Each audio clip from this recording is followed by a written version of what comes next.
el tema de las retenciones y se presentó una denuncia penal por este tema de las retenciones cero. Fue presentada por el economista Claudio Lozano, presidente de Unidad Popular, por el abogado Jonathan Valdivieso, fundador del Observatorio del Derecho a la Ciudad, por la ingeniera María Eva Cousovitis, fundadora del movimiento La Ciudad Somos Quienes la Habitamos, y estas tres personas, candidatos a diputados nacionales por la Ciudad Autónoma de Buenos Aires, y por el abogado Marcos Zelaya.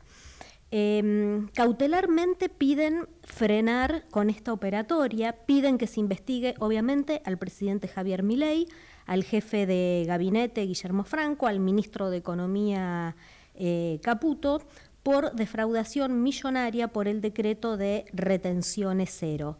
Así que hemos logrado poder comunicarnos con el autor de esta denuncia, con uno de los autores, el doctor Marcos Zelaya, que es abogado, politólogo y coordinador del área de Derecho y Nuevas Tecnologías del Observatorio del Derecho a la Ciudad. Buenas tardes, doctor Zelaya, ¿cómo está? Guillermina Rizzo lo saluda. ¿Qué tal? Buenas tardes, Guillermina. Muchas gracias por el llamado y saludos a la audiencia. A ver, doctor Zelaya, para entender un poco esta cuestión de la denuncia que han presentado, ¿no? ¿Cómo podemos poner en contexto esto que ustedes han presentado? Claro, nosotros identificamos en la maniobra realizada por el decreto que establece el arancel cero, el coeficiente cero para la tributación, de todo lo que tiene que ver con exportaciones, sobre todo de cereales y todo, productos también elaborados de la agroindustria. Fue muy llamativo porque es una cosa muy atípica, entonces enseguida pusimos la lupa en qué decía este decreto, ¿no?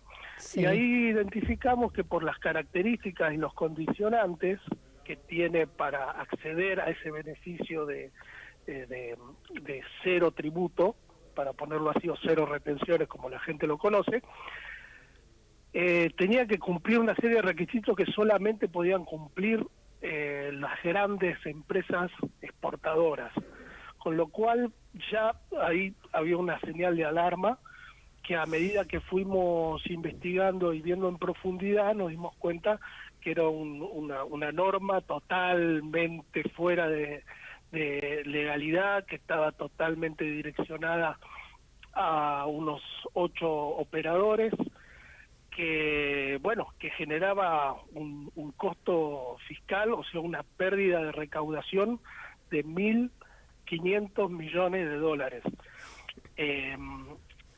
Entonces esa maniobra, al analizar punto por punto, empezamos a ver el contexto en el cual se estaba dando esta medida, empezamos a seguirla y vimos que en pocos días, en 72 horas, se había cumplido con todo el cupo que había para exportar a cero, con cero impuesto de retenciones, en 72 horas, ¿no? O sea, un récord mundial histórico de liquidación sí. de exportaciones.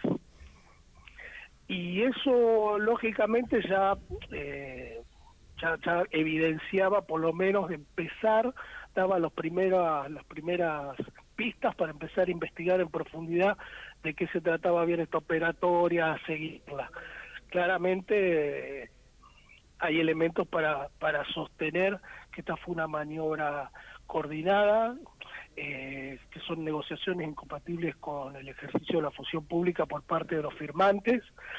Hay incumplimiento de deberes funcionarios públicos, por supuesto, abuso de autoridad y sobre todo defraudación en perjuicio de la administración pública, ¿no? Son los delitos que estamos denunciando. Doctor Zelaya, para que la gente entienda, a ver, acá lo que se supone es que se larga esta medida y, como usted dice, en 72 horas se produce algo récord, que se favorecen, digamos, los grandes operadores, por ejemplo, uno y que es de público conocimiento es Cargill.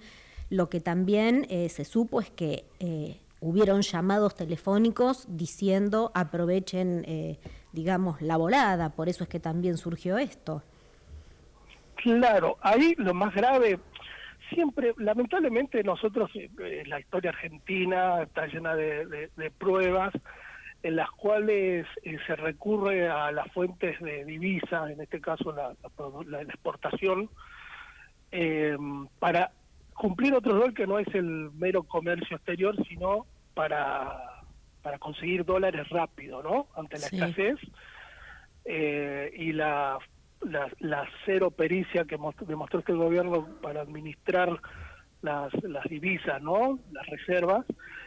Entonces, ahí es cuando va la cosa. Sí, estamos acostumbrados a escuchar en la historia que hay medidas para que los exportadores liquiden, para que se apure, para que se adelanten exportaciones. Bueno, eso puede haber medidas, pero dentro de un marco de legalidad. En este caso, esta maniobra se hizo incumpliendo una ley que es fundamental en todo esto, y para que bien me entienda la gente. El procedimiento fue así. Primero, el gobierno autoriza a que no se le cobre cero coeficiente, o sea, cero impuesto de retenciones a una serie de productos, sobre todo los agroexportadores, principalmente los que más se beneficiaron fueron soja, maíz, y establece un cupo de 7.000 millones de dólares, el valor equivalente a 7.000 millones de dólares, ¿no? Sí.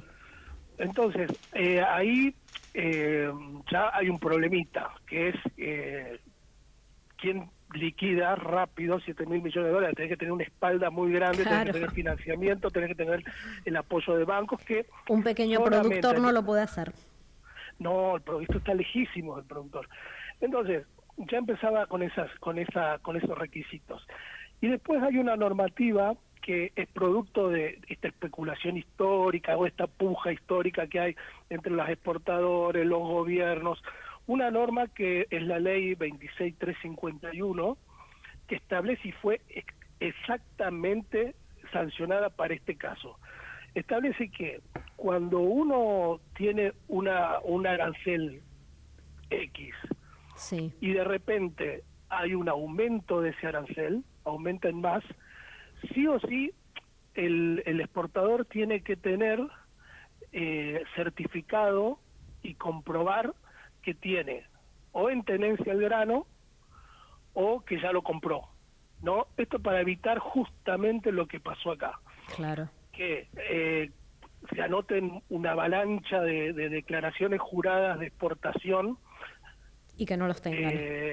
Exactamente, que no tengan para garantizarse un precio bajo o pagar menos impuestos, y después cuando sube el impuesto ellos ya tienen presentada la declaración jurada por un impuesto menor. Bueno, como esto generó perjuicios para no solo los productores, sino también para las fuentes de ingreso del Estado, se sancionó esta ley específicamente para un caso así ocurrido en el año 2007.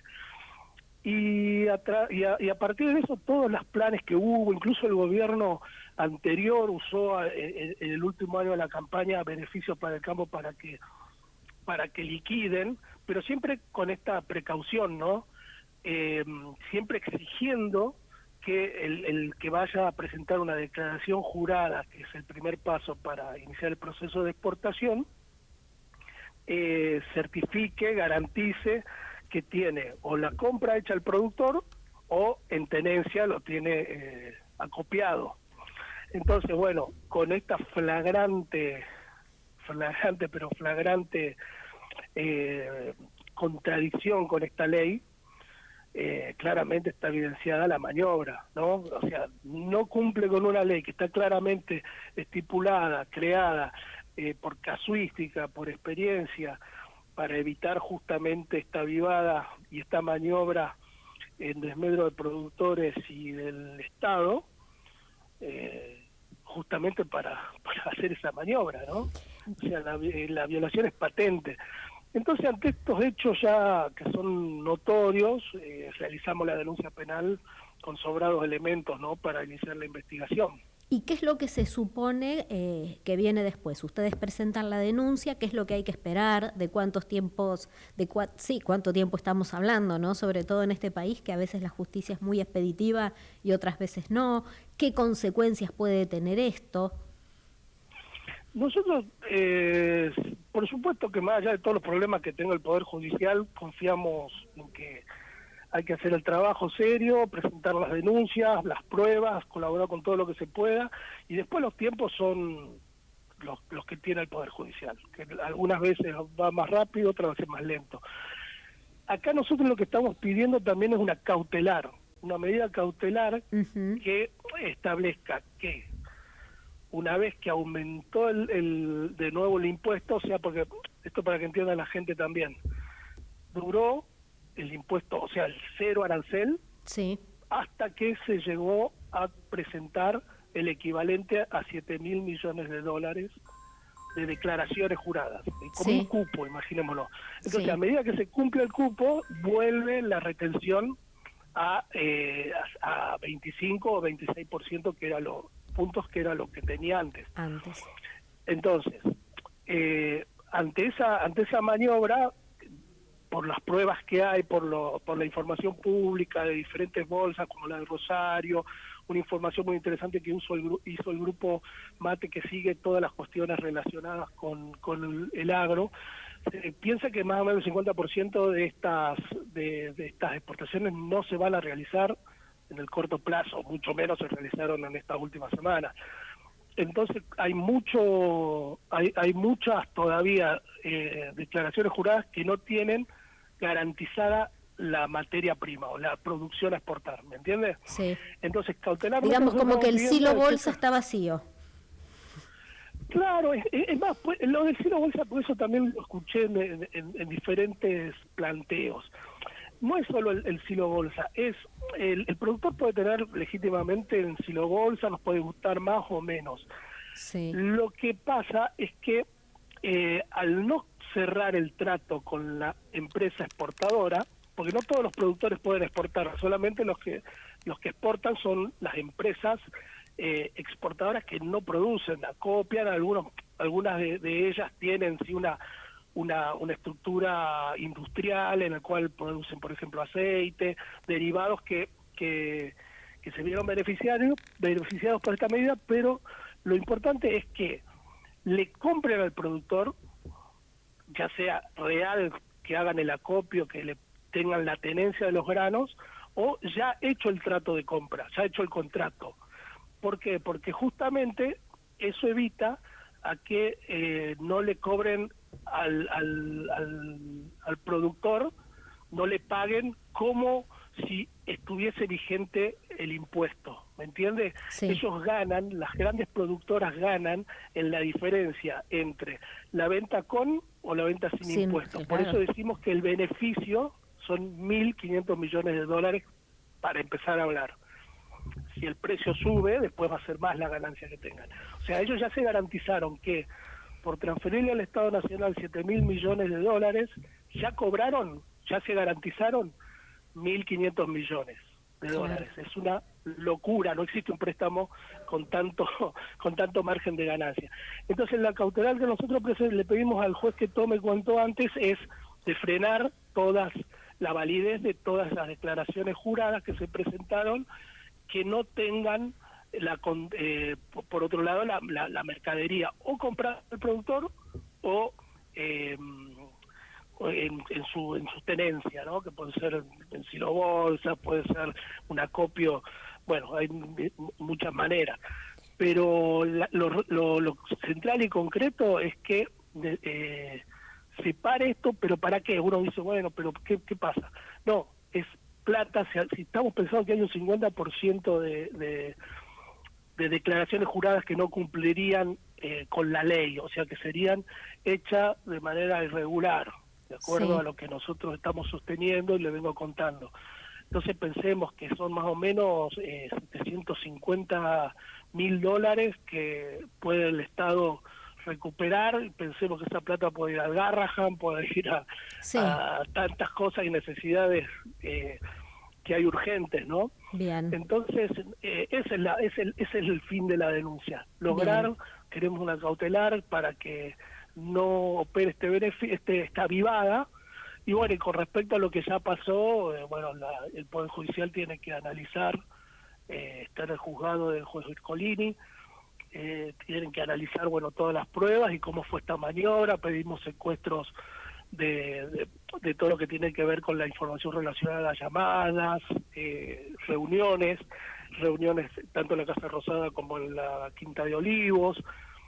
Y bueno, como nos pasó con el caso Libra, con lo que denunciamos a principio de año nosotros también, a veces, bueno, nosotros pensamos con toda la fe y después pasan cosas que hacen que se vaya obteniendo más información, rebota. Yo creo que esto va a llegar a una profundidad necesaria, ¿no?, para que se instale el tema y que el Poder Judicial tenga que en algún momento que avanzar, porque los productores están indignadísimos con esto. Exactamente. Los productores se sienten totalmente vulnerables porque ahora los que tienen el cupo para exportar son las grandes exportadoras. Claro. Entonces, imagínense.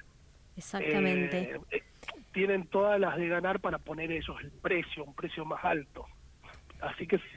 Bueno, doctor Celaya, le agradezco esta explicación, nos ha dado una clase y bueno, en breve lo estaremos contactando para ver el avance del caso. Bueno, muchísimas gracias y saludos a todos allá. Era el abogado Marcos Celaya quien presentó una medida cautelar para frenar la operatoria por el tema de las retenciones.